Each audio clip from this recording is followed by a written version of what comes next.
My name is Brian Alexander. I'm the forum's creator and host, our chief cat herder, and I'm very glad to see all of you here for today's special session of the forum. We have a terrific guest, a lot to talk about. Before we do that, let's dive in and look at the backstory of the forum, where it came from, how the technology works.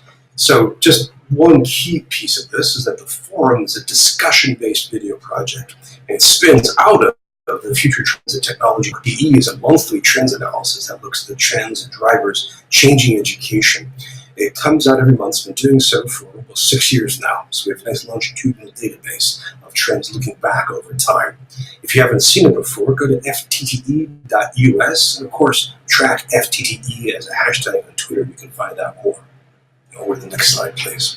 Both the FTTE report and this forum are part of a broader project called the Future of Education Observatory. And this open, multimedia, conversation-based exploration of where education is going, especially on the impact of technology. This includes a lot of moving parts, including this forum, the FTTE report, a regular blog, an upcoming podcast, a bookstore, and a book club, and maybe more. So if you haven't seen it, go to futureeducation.us and you can learn a lot more. We are right now coming up on the end of the third year of the Future Trends Forum. And once we pass phase 2 of the forum, that is, we should reflect on what we've done so far, how far we've come, and where we should go next. So ever since June, we've been having conversations about this, including social media conversations, one session about this, and a poll. I just want to update you on where that's going. So first of all, thanks in part to awesome suggestions from a lot of people in the Future Trends Forum community, we've invited a whole slew of guests. We are now scheduling into January of 2019. So we'll be telling you more about that once we can share the whole list with you. And that's very, very exciting suggestions. We've also launched three online presentations between sessions. These are asynchronous. So right now there is a Slack group, there's a LinkedIn group, and there's a Facebook group. And already these have had more than a dozen people join each of these. So if you'd like to carry on the conversations, and if you'd like to preload one of the conversations with ideas for the session, you can use those groups as well. Now, related to those groups is a third thing. We had the suggestion that we should create interest groups, that is, informal associations of people who are interested in particular topics or professions. And we've already got a bunch of these where people are starting to form up. So, in other words, phase 2 is growing. We've developed into something new, and we're looking forward to what comes next. I'm very grateful to everybody for their participation and contributions. On to the next slide, please. Now, we can only do this work with the support of some very, very kind people and organizations, and I want to thank them and show you how the technology works before we begin. So the first is NYSERNet in New York State. This is a nonprofit that works with that state's colleges and universities, trying to get them on a broadband in an affordable way. They do terrific work there. In fact, I'm going to be speaking to their annual meeting this Friday morning, and I think, and Thursday as well. I'm very grateful to them for their work, and I'm especially grateful to them for their generous sponsorship. So thank you. We're also very grateful to Shindig, because as you can tell, Shindig makes available this technology that we're using now. So let me just walk you through it and show you some of the different pieces. If you haven't used it before, or if you haven't used it recently, let me show you the ways the conversation works. First of all, where I am, and where this slide is, just for another minute, is called the stage. Everybody here on this video conference, everything that goes on the stage. That's what's called the stage. Below us, you can see what I think of as the participant swarm. You can see dozens of people who are all moving around. So you can see Gabby, for example, you can see Steve, you can see John, all looking at us, and that's a sign of the participation. That's the visible face of the community. And if you'd like to speak privately to one other person in that community, simply double-click on their icon. If they want to talk to you and their technology is working, you're together like Lego bricks, and you have your own private audiovisual bubble. Now, if you want to converse with all of us and toss questions and ideas back and forth, let me show you 3 different ways. Look down the bottom of the screen. There's a white strip running along it that has some menu options. If you look in the far left part, the first one is what looks like a number, I think it's 26, with some human silhouettes, and a little box next to it. If you click on that, up will pop 2 boxes. The one on the left is some people who are here on this call right now. So there can be people like Wendy Williams, Matt Henry, Vanessa Gemmeroth, KB. And you can just mouse over them and learn a little more about them. It's a nice way to give you a quick overview of everybody who's here. And to the right of that, you'll see a chat. We've had people commenting, introducing themselves. Most recently, Nancy Gibson, Daleen Mulmon, Anthony Helm, Ed Podcast, Vanessa Vale.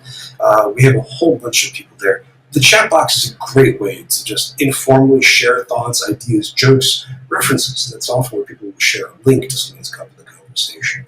So the chat box is one key piece. Now, back to that white strip. Chat box, film strip logo is a question mark with a circle around that. If you click on that, you can type in a question or a comment that you'd like us to ask. So when that comes in, I'll read it out loud so everyone can hear it. We'll flash it on the screen so everyone can see it. Now, next step. Technology is working. If you've got your microphone working and your camera, and you're in a place where you can talk out loud, click that, and you can join us right up here, right on stage. In fact, we can have up to 4 people here at once at a single time. So that's faster to do than it's for me to describe. So that's a really great way to have video conversations going. So if you have questions, comments, ideas, pushback, examples, inspiration, if you're on Twitter right now, just use the hashtag FTTE, and we'll be monitoring that through this conversation so we can bring your ideas from there. Again, this is about conversation. This is about discussion. And we're very grateful to Shindig for making available the technology that lets it happen. Thank you. We're also grateful to one other group, which is our supporters on Patreon. And if you haven't seen Patreon, Patreon is a crowdfunding site, kind of like Kickstarter or GoFundMe, except the idea is to crowdfund a creative person making stuff. The person is me, making stuff about the future of education. So people sign up to Patreon to support their creative person as little as $1 a month in order to keep their project humming along. So if you look at the slide, you can see people like Slade, Chris, Lachie, Kiman, Paul McConaughey, Kyle and Bob Johnson, Corey S., Robin DeRosa. I mean, a ton of people. And we're really grateful for their support. And please join me if you can. So, who supports the forum? That's how the technology works. That's our purpose and where we came from. Now let me introduce you this week's guest. I'm very, very proud to introduce Christine Hallquist. She's a candidate for Vermont's governor. Up until recently, Vermont Electric Co-op. She turned that co-op around from near bankruptcy to financial health, and she's running for governor. Now, we're having Christine as a guest for a few reasons, and one of them is it's really exciting to have a candidate of a major American state to have as a guest, which is terrific. But if you go to her website, if you go to the issues page, very, very first issue before all else is expanding broadband internet to a rural, underserved population. And that's one of the things that caught my eye. The second thing, and that's an issue, we've talked about the digital line for years here. The second thing is that she has a lot of interesting progressive ideas about education, including rethinking K through 12. And the third thing is that she may be the first trans woman to run for governor of an American state. I think all three of those are fascinating. I'm grateful to see them all wrapped up in Christine. So let's bring Christine on stage and let the conversation begin. I'm actually coming from Morrisville, Vermont, in northern Vermont. We're about probably less than an hour from the Canadian border. Camera down so we can see your awesome t-shirt. Yes, Christine from Vermont. How's the campaign going so far? What's it like being on the road? It's going pretty awesome. We have a lot of, I'm amazed at the number of volunteer on the campaign. We've got over 60 people volunteering in the field. We've contacted over 3,000 Vermonters. That's terrific. Oh, how exciting. How exciting. I mean, you spent a lot of time traveling to different locations when you were at the electric co-op, but now you get to be doing this to be the head of the co-op. Really. Yep, it's a very exciting. Excellent. Well, we're really grateful that you were able to take an hour to talk with us, and really excited that we can kind of shed a little light on Vermont for the rest of the world, and maybe show the world what we're doing this. To begin with, I have to ask. I was so excited to see that expanding broadband access was an important part of your campaign. And that matters a lot to me personally. That matters a lot to everybody interested in the digital divide. I've got to ask you, how are you going to bring a rural state geography into the 21st century? What will you do?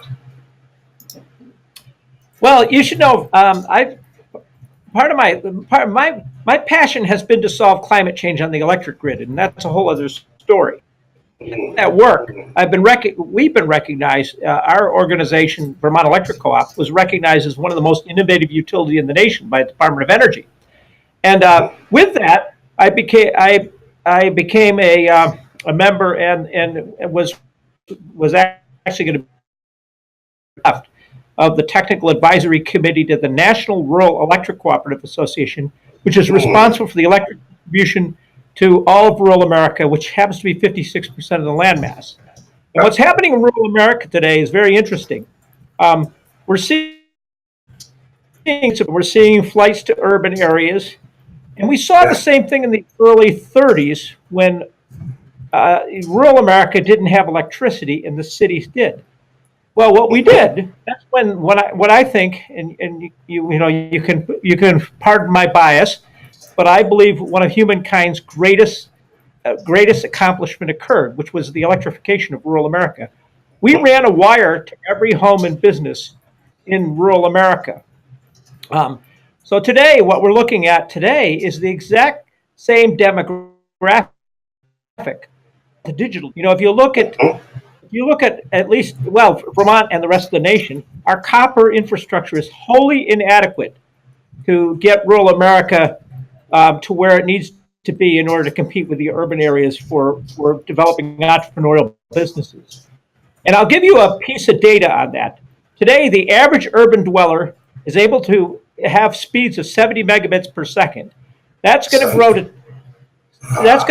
200 megabits per second by 2021. And of course, our copper infrastructure is not capable of getting more than 10. And of course, it's not reliable.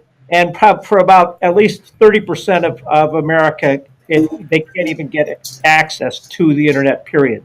So it's a very important issue if you look at what's happening in education, in economic development, in medicine. In my view, it's as important as electricity. That's huge. That gap is just tremendous. Thinking about 70 Mbps down to a cap of 10. Yeah, going up to 200. Now let me talk. How do you do that? Thank you. Now many previous, I'm not going to fault any of the previous governors in the state because they of course didn't understand the physics. We've been trying to optimize this copper infrastructure, which is wholly inadequate to get where we need to be. As part of the national work, the co-ops were looking at models on how to do this, and the answer was kind of steering us right. Today the way it's done, a telecom company that goes out and hangs these fiber optic, actually not fiber, they hang the copper outside of the electric space. So you've got basically two sets of equipment going out there in the field. However, if you have the electric utility hang the fiber in their electric space using their bucket and trucks, really is just another wire. And it behaves just like another wire. And when you do it that way, you can do it for a third the cost of the way it's done today. And what's wonderful about utilities is they build infrastructure. So they're able to borrow over a 30-year period with very low interest rates. So once you do that, you've now cut the cost so much that we've got areas we average probably about 19 customers per mile. We've carried this model out in areas of rural America with less than 5 customers per mile, and effectively done it cost effectively. Density of rural Vermont. So I'm very excited to be able to carry this out as for an entire state. Wow. So that's a tremendous thing. So this would be DSL, or would this be fiber, or what Oh, well, fiber. Just to give you an idea, I'll give you some. If you Google the electric cooperatives, if you kind of Google electric broadband, you'll see a lot of co-ops that are offering 100 megabits per second synchronous, up and down for $50 a month. So, and some are offering gigabit service for $80 a month. So you connect fiber to the home, you get basically, it's light. It's the speed of light. We don't know anything faster in the universe at this point, unless, of course, you get near black holes. But we will talk about that. That's not Vermont. What a tremendous opportunity! I've got to ask, how come more people haven't been doing this? It sounds brilliant. Well, you should also know there's another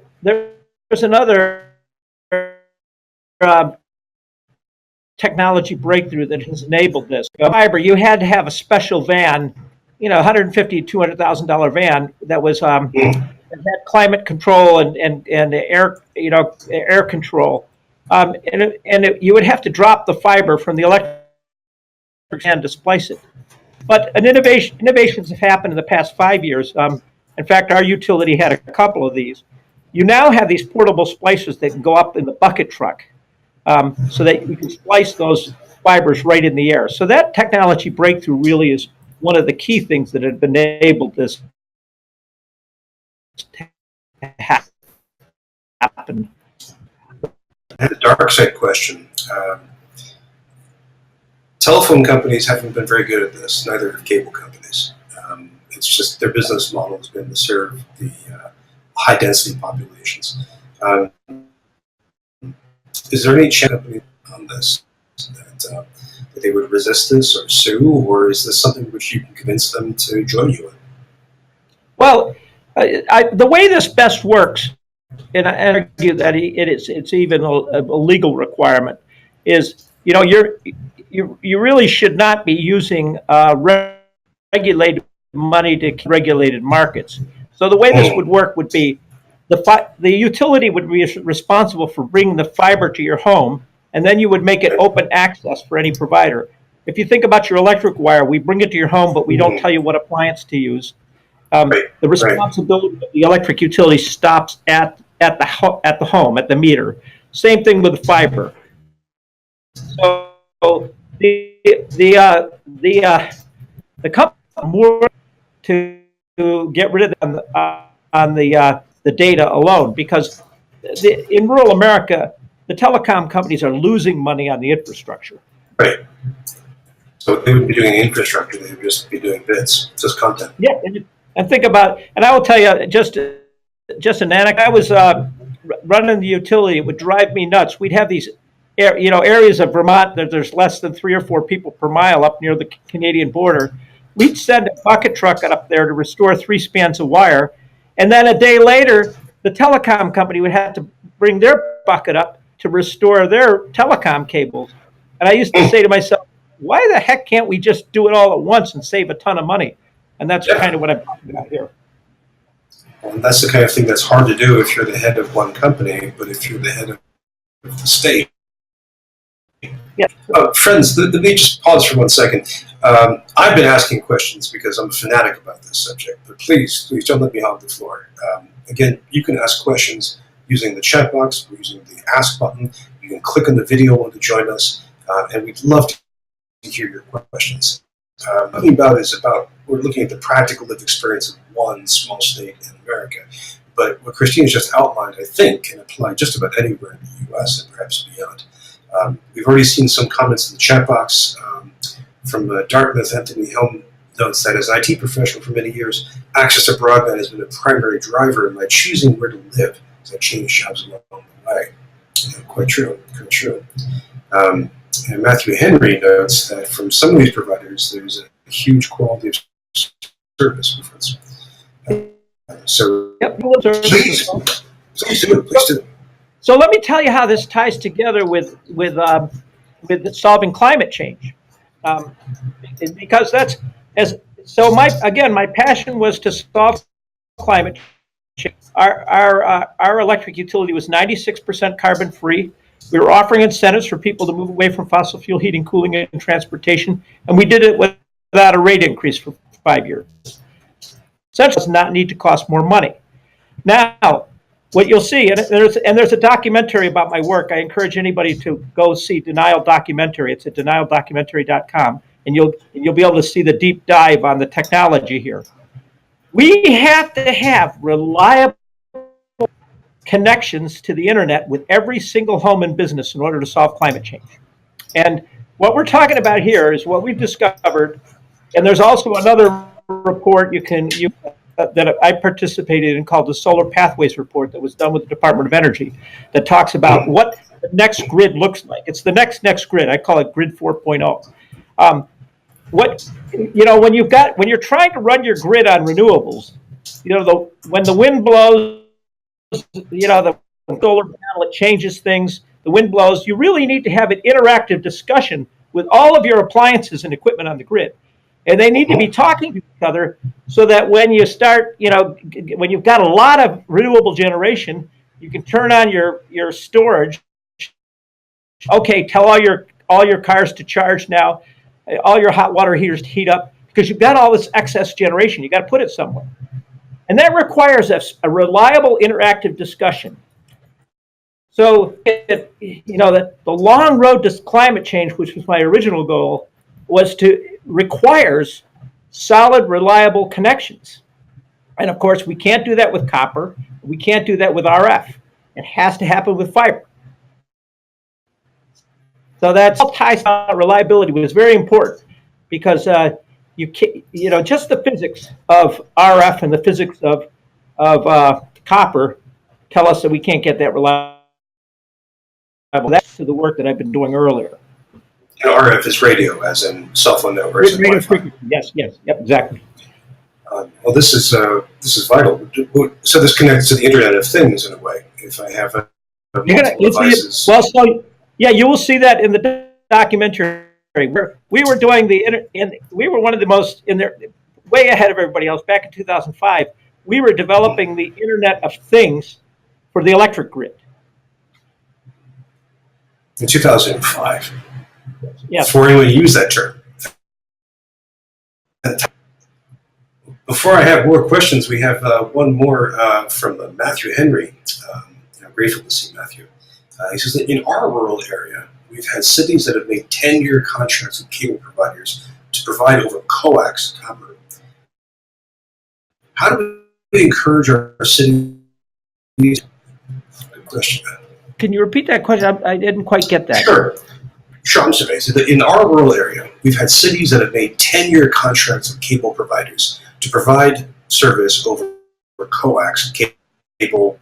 Encourage our cities not to make these kind of agreements. Oh, that's an excellent question. That question ties to lots of things. We have that same conversation with power lines, right? We shouldn't be building power lines if we're going to be getting local generation. And that really is about getting people to think about the future. That's a very important question. I think everybody ought to be pushing back on institutions, say, do not sign long-term contracts up for technologies that are going to be displaced. Certainly, fiber is going to be the end technology. Well, again, fiber is the transmission of light. We don't know anything else in the universe that's faster. So I think we're confident with that, because what fiber optic does, it actually carries signal through a pipe, and it actually is very efficient. For example, today with copper, you've got to get a repeater every couple miles. Fiber will go 80 plus miles. It's a big plus. Matthew, that's a great question. And before we get more questions, we have one from Jim. Let's put this up on stage. Jim Holton asks, would the plan you described put in the infrastructure needed for 5G wireless systems? Interesting, Jim. God, I love this forum. You're all asking some great questions. That's an awesome question. And let me go into the physics of 5G. And forgive me for I don't do this. I don't get to do this on the campaign trail, so I get a little excited when I can. when I could do the Glad deep to help. So let's talk about radio frequency again. In order to get more data, you have to go up in frequency. As you go up in frequency, it gets harder to get around buildings and to get around, and of course, you can't get around the hills of Vermont. So that's why you can't do this with RF. Now, what 5G does, 5G, in order to adequately get good 5G coverage in the urban areas, basically they're going to set an antenna just about on every pole. And in order to accomplish that, you're going to need a very high density done with fiber optic. So fiber optics is an important basic infrastructure to even accomplish 5G. You can't accomplish 5G without having a ubiquitous fiber infrastructure. You really hit home on that. I mean, it sounds, Christine, like if we can do this, then this would be a massive upgrade to the entire communication infrastructure. And I'm going to loop that around to education now. Please. Because so now, and this is really critical for the United States, and this is really why I'm running for governor. It gets to this point where we have to evolve in pushing our country and our states to get with the technology today. And I'm going to give you a piece of data. Comes from the Society of Civil Engineers. In the 60s, the United States spent 12% of its gross domestic product on infrastructure. Today, we're only spending 3%. So, where we are in the United States is we see ourselves degrading in compete on a global basis. And of course, technology is the only way, getting connected at high speed is the only way we're going to compete from an education and medical standpoint. And let me tell you, and I'm going to take this back to Buckminster Fuller's curve that shows the growth of knowledge. If you look at the turn of the century, 1900, human knowledge was doubling every 100 years. Today, there's some argument whether but it's essentially today we're doubling every 1 year. By 2030, some say even 2025, it'll be doubling every 12 hours. So you got this massive growth of knowledge. And oh, by the way, we all should be excited about that massive growth of knowledge because it helps us do things like climate change. Massive growth of knowledge is tied to information and information flow.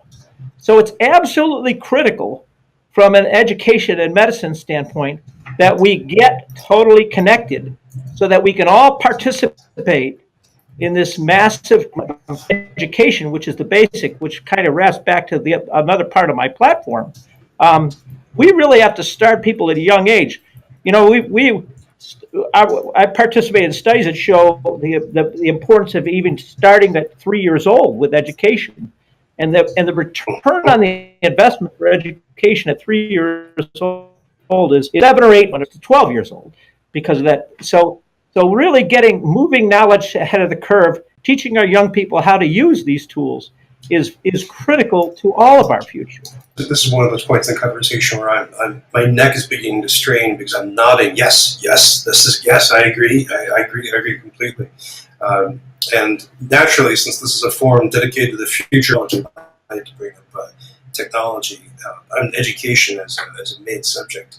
Let me just remind everybody that we have plenty of opportunity for you to ask your questions and to, if you like, offer examples for members coming from around the world and all kinds of places.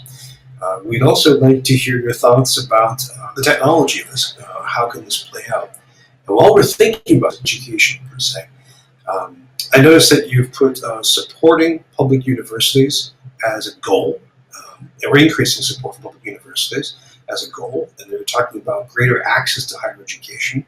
How would you accomplish that? How would you get more into more and more post-secondary education? Well, okay, so that goes to another change of focus that we are just beginning to experience and seeing the results. And these things are all interconnected. If you look at, so I'm going to start by talking about our substance abuse issues, and which is becoming very expensive for all of rural America, especially when you talk other things like that. And I'm going to go all the way back to Richard Nixon when he declared the war on drugs. We spent $1 trillion on the war on drugs, and we haven't changed drug use at all. All we've done is disrupted families, and it's been basically think about $1 trillion and what could be done with that if we moved it to the positive side. So I'm going to wrap that right around to one of our policy platforms, and I encourage all of America to look at these policy platforms. The American Civil Liberties Union has a plan to bring our prisoners back to Vermont and cut our prison population in half. And by the way, we're spending $140 million a year on prisoners. That frees up $70 million that we can push to the other side, which is provide mental health funding and educate free college, $30 million.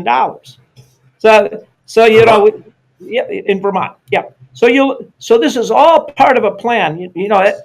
I would never want to say we're going to do something. I want to make do the plans that include the funding, but I call those very important strategic investments because we spend in Vermont $73,000 a year on imprisonment, and many of those are victimless substance abuse issues. We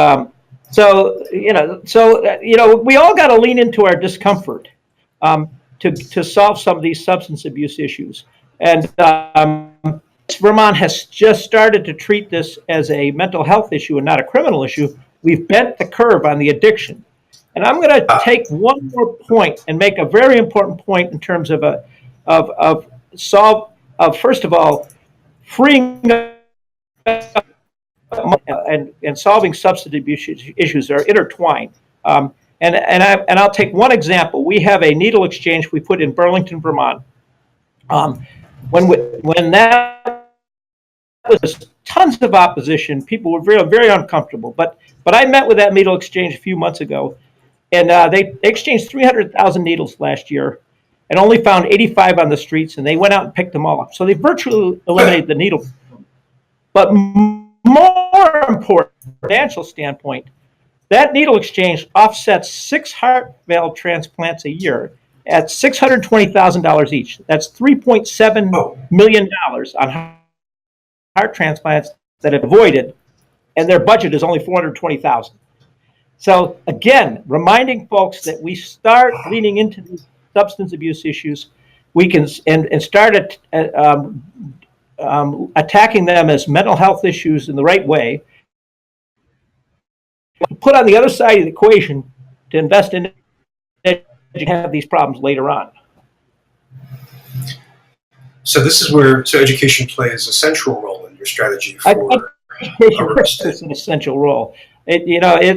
I'm sure many, we're probably speaking to the choir here, but that's what this forum is all about. And I can't think of a better investment. I think everyone here will applaud and agree, but no one has yet, in almost 3 years, mentioned a link between education, mental health, and substance abuse. So I think that, and finance. So I think that's brilliant. That's a great idea. Let me just remind everybody that if you haven't seen it, to the right edge of the screen, you'll see a greenish box, a teal box inside of this is Join Podium. So if you want to join us on stage, just click that button and pop, you'll be beamed up. And you can ask us a question. I have more questions, but I want to make sure that everyone else has a chance to fire them away too. So please, if you have any questions, now that we've stretched our topics to include education, state finance, broadband, substance abuse, and some technologies, this is a great time to ask. While we're thinking about this, let me just, if I could, walk back a little bit towards higher education. In most of New England and Midwest of the United States, we are experiencing different forms of what Vermont has right now demographically. That is, our population is aging very, very rapidly. Vermont, Maine, New Hampshire, our median age is around 45. Our K through 12 population is. I'm going to go back to the broadband. You can't, we talk about getting entrepreneurs and young people to rural Vermont. they would love to be in rural Vermont. It's a beautiful place, and we've got good education, by the way. But you're not going there if you don't get connected. It's pretty darn simple. Business today, actually, it was only 20 years ago when the economists would say it was roads, water, sewer, and electricity. Well, today it's road, water, sewer, electricity, and connectivity. Yes. So if I talk to real estate agents, they say they can't sell houses that aren't connected. If you talk to business folks, not going to a place where you can't get that demographic shift. And we've done it before. We can do it again. So we've got this assumption that this demographic is something that is just happening and we can't control it. It's happening for a logical reason. So that answer is let's get more people back into our rural areas. And I know I talked to some people that are worried about, that's going to cause sprawl. Now, as I sit in my office here in Morrisville, Vermont, we're looking at about 30% of the storefronts that are empty. So we can grow our business. We can grow our business pretty well without any additional sprawl. And and then again, this applies all across America. It's not just Vermont. So you go in any parts of rural America, you're going to see plenty of opportunity for growth. And part of that is rebuilding our community. Huge. So using broadband to rebuild the quality of life. I think we have a question from Vanessa Vale, a longtime great friend of the program. Vanessa, why don't you see if you can click the join podium and join us up on stage? But if you can't, why don't you just put the question mark and I'll beam it up for everyone to see and I'll read it out loud. And while we're waiting, this is dramatic. We're putting all the tension on Vanessa. Keep writing, keep writing, keep writing. Oh, let's see if we can bring her up.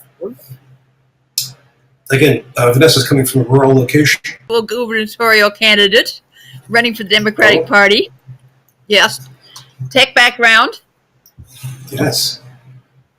Another groundbreaker. Yeah, Jared Polis, right? Yep. Yeah, I tagged him on Twitter, wow. sort of like the other day saying, like, why don't you join us? Oh, great. Yeah. Now he's not So from you had a... It's okay, go ahead. I was curious about the, I hadn't seen Brian's blog post yet, but I did see the thing in the news about another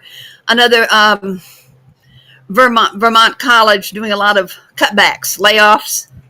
They were letting go a bunch of school. Yep. Yeah, law school runs a little different. So they're not always as. I think you ended up with a certain amount of law school bloat. But it was perceived as well, I hate to say a sure thing these days, but it one of the things, for a good career. Yeah, hopefully it's seen as a sure thing in the future as well. Yeah. With the issues we're facing with our climate. Yes. Yeah, yes, you've got a climate program, and as I recall, there's not a lot of schools that have the really good climate law program. I think University of Oregon is another one. Right. Mm-hmm. And Lewis and Clark. Just for everyone who hasn't seen this before, in the state of Vermont, it's signature environmental law. But the colleges run into the schools run into some serious problems, and just this summer they have detenured 75% of their faculty. In an effort basically to save funding and make themselves more sustainable. Yeah, I think that ties to, we're seeing this problem with institutions all across the country, but it does tie to the fact that the affordability problem. When you come out of school with $70,000 or $100,000 in debt, and that's again, we get to these fundamental issues. And again, what I propose is that we form a union of states to push back on the federal government because we're not getting these solutions out of the federal government. But, what colleges become today is basically, it's for the people who are doing the loan programs. Yes, it really is. I've noticed an unfortunate tendency too for a lot of faculty to be kind of resistant of the measures that could bring down costs because they see them as threatening to labor. And it's not an unfounded fear, but I'm afraid it's something they've got to become more. Something has to make it both get more money for it and make it more affordable. Yeah, and if you look at I would also challenge that it starts with the administration. I recognize as a leader my responsibility is I for the organization. The people at the top have to take responsibility, and it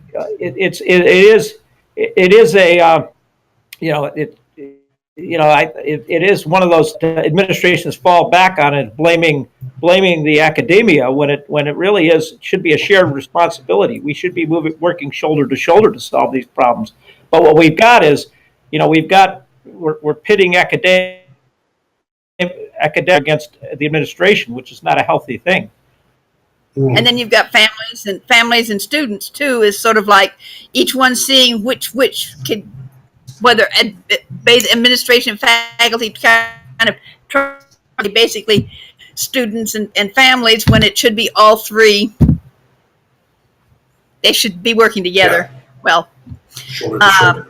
Well, I think a lot of the fear that comes apart, because I know it's in California, because they're trying to get the new community college program in that would be just for stranded, not just not for transfers, but for what they call stranded workers, who might have who either didn't have any college or didn't finish a community college degree, to sort of position them to affordably get certification or a associate's degree. And the higher ed unions are pushing back against it very hard.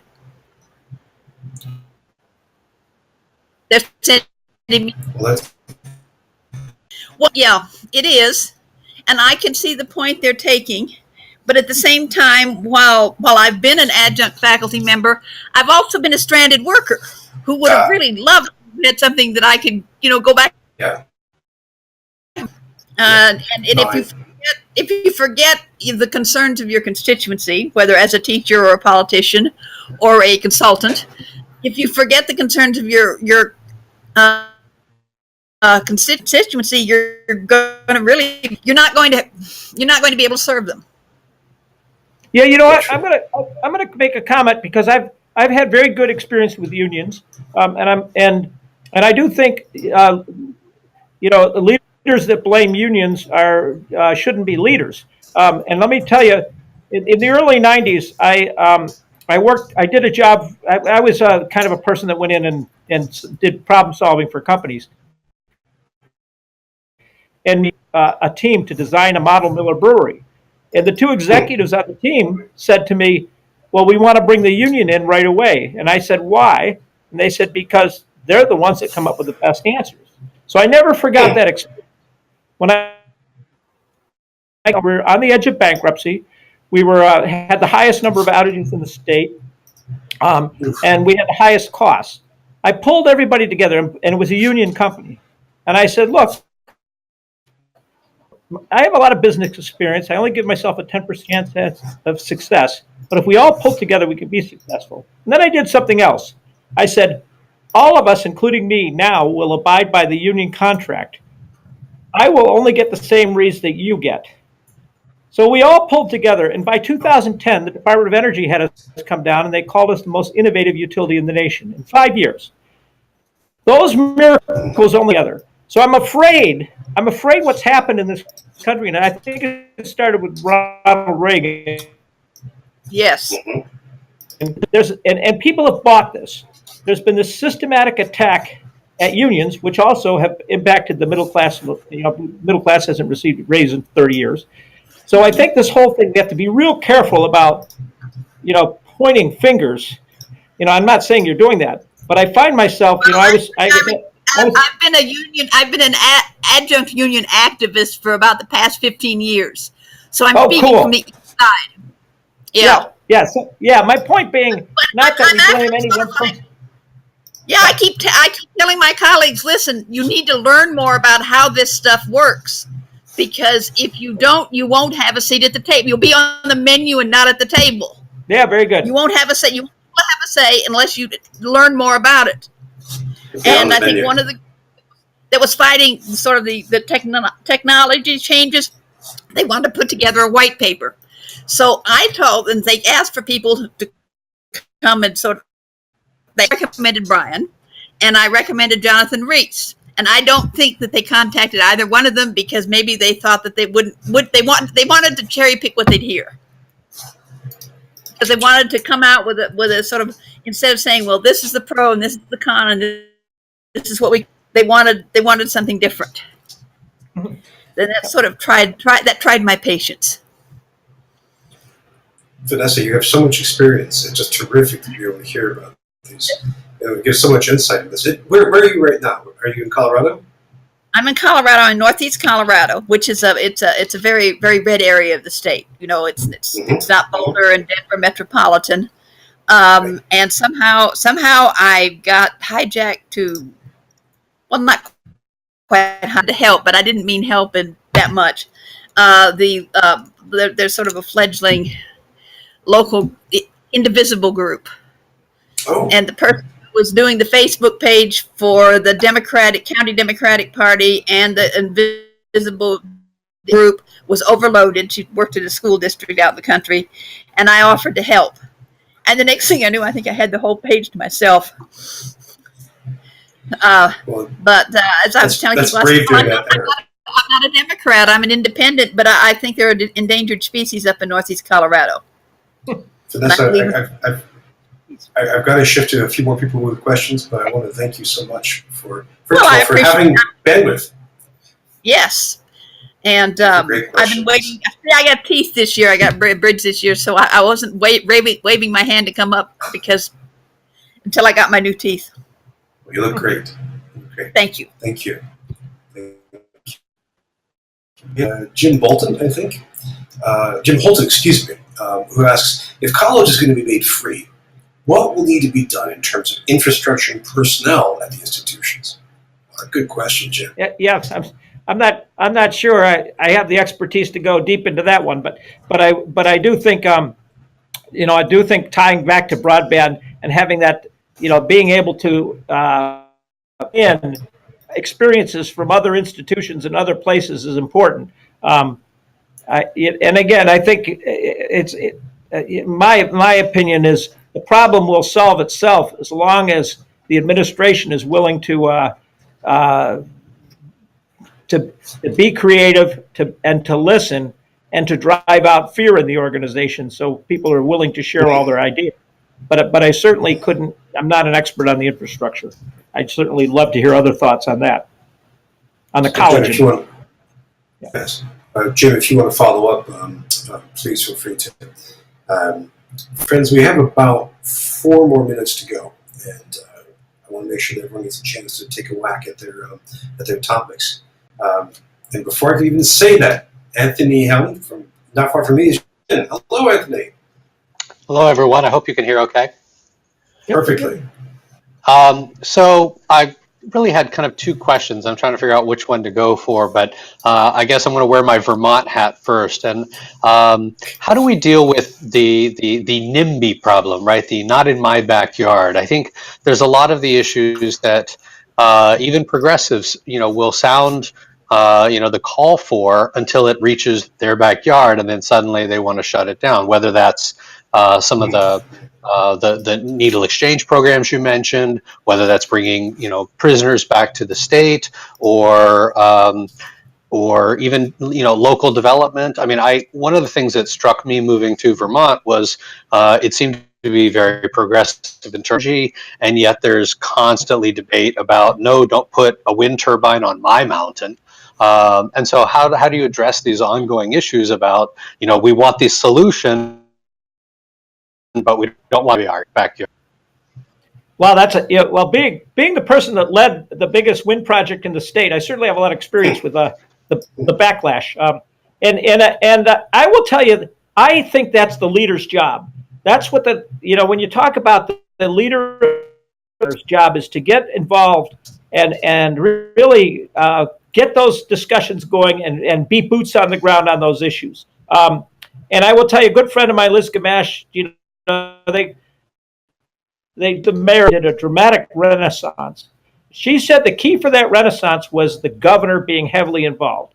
I do think what you're talking about is the responsibility of leadership to work those issues hard. And I will tell those when we're talking about getting to 90% by 2050 of all energy sources renewable in Vermont, it's going to take a lot of local generation. And I've been very clear with folks, and that NIMBY issue is an important one that we address through leadership, and we have to have those open discussions. We have to be honest with each other. I'm not going to tell you we're going to achieve 90% by 2050 without having generation in people's backyards, because that's not going to happen. So we're either committed to solving climate change or we're not. But that NIMBY issue is an important one. Thank you. From the Cape Wind area, did you by any chance, Anthony? Well, I was down in Massachusetts during that whole debacle as well. Classic. But classic, exactly. Although I think the Daily Show, or someone, I think, probably had the illustrating just how ridiculous the argument was, even though it still failed. So It was terrible. Just stick around for a second, Anthony, because we have a question from a faculty member in Pennsylvania. This is the awesome Ed Webb at Dickinson College, who's a political scientist. And he asked, I'll have to summarize because this is a very subtle and excellent question. He's worried about potentially oversupplying higher education out in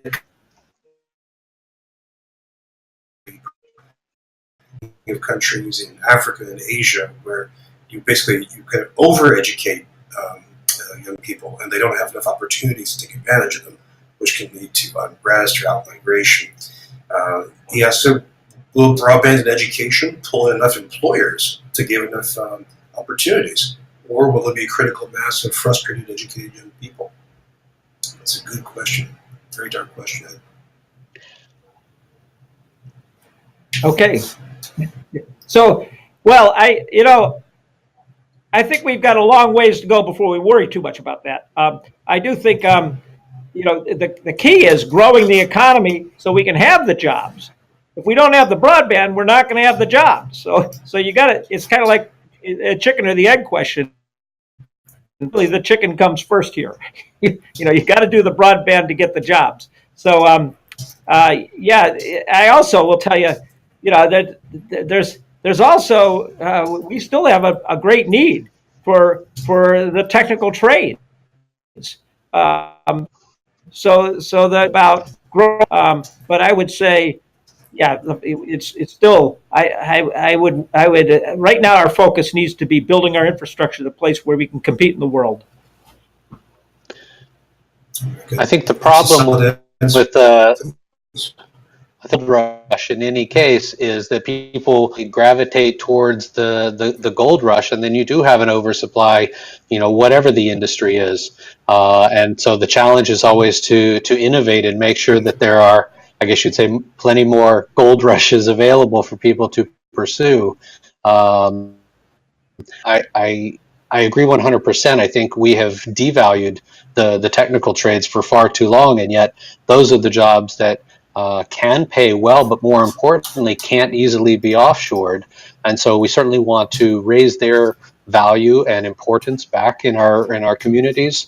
At the same time, we don't want to then oversupply that route either. So I think it's always this constant balancing act, but that the internet kind of opens up and makes available for entrepreneurial ventures. Until we have that, we're really handicapping ourselves in terms of our ability to create entrepreneurial ventures to attract more people to them. So I wish you luck. Well said. Anthony also mentioned earlier that he asked us all to check out our town's cable committees.